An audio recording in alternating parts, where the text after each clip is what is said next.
cette mauvaise nouvelle. Nous regrettons d'avoir constaté que nos compatriotes continuent à périr dans plusieurs cas d'assassinat. Et donc pour nous, c'est un moment de chagrin pour moi de constater que nos frères continuent à être massacrés, soit à être tués sous les impuissants des autorités de l'état de siège. En tout cas, jusqu'à ce moment, nous n'avons pas d'identité de ces personnes qui ont arraché la vie à ces compatriotes.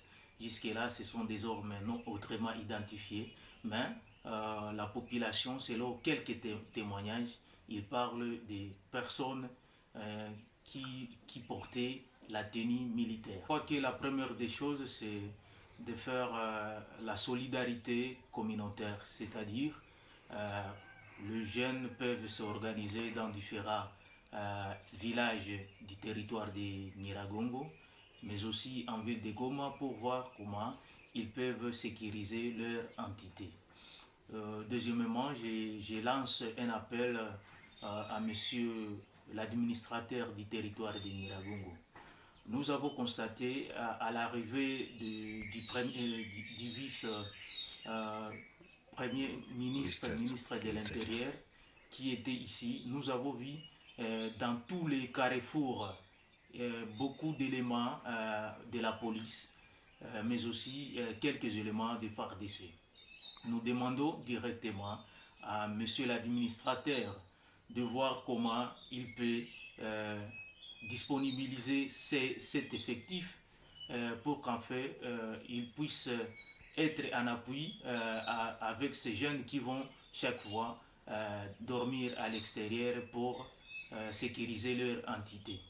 Oui. Les jeunes ne s'entretuent pas, mais vous voyez avec l'état de siège, les jeunes jadis qui sécurisaient certaines entités parce que vous devez savoir que la zone de Bouéné, c'était une zone vraiment qui était insécurisée, mais grâce aux jeunes qui dormaient à l'extérieur pour sécuriser leur entité, nous avons vu que les taux de criminalité être rabaissés.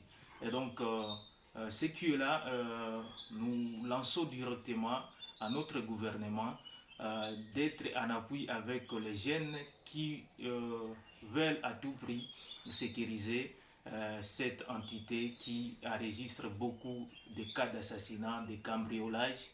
Et donc, l'administrateur du territoire de Nyiragongo doit comprendre que c'est en étant en collaboration avec les civils qu'il peut réussir à sécuriser cette entité. Je crois que le maire de la ville a commis une erreur en cela certaines boutiques, parce que vous devez savoir que si la population a demandé, si la société civile a demandé que la population puisse rester à la maison en observation de la ville morte, c'est parce que à Beni, on continue à enregistrer des cas de massacres. Donc, du jour au jour, on continue à assister à des cas de massacres. C'est pour cela que la société civile a appelé à la population de rester à la maison. Et donc, je crois que c'est un acte que le maire de la ville devrait louer.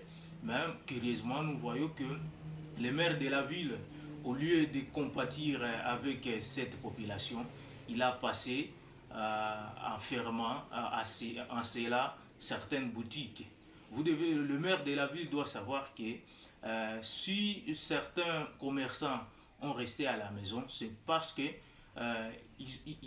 ils se mettent à la place de ces gens-là qui ont été arrachés la vie. Et de l'autre côté, ils pensent que bon, c'est mieux de rester à la maison au lieu d'aller ouvrir les portes et être victime des cambriolages. Et donc, je crois que le maire de la ville n'a pas la raison de fermer certaines boutiques. Il devrait plutôt compatir avec certains commerçants.